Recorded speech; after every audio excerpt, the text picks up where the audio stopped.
We have the capabilities to remotely monitor every system.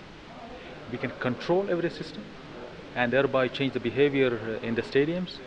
And we can also receive alarms and notifications as part of our proactive monitoring in the command center.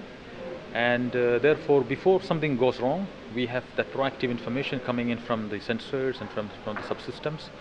And based on the nature of that alarm, its severity and priority and the impact, we can activate certain standard operating procedures to do 1, 2, 3 predefined steps and execute them.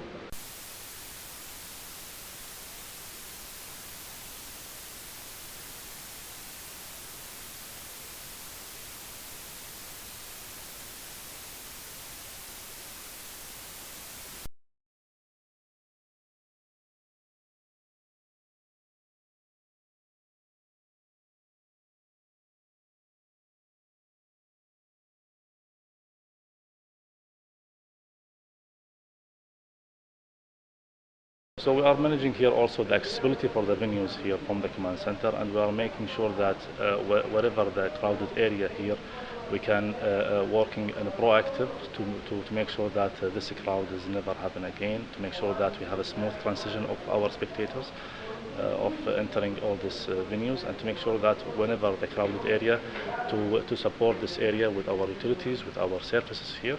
So yes, these type of actions can be managed from here, from the command center.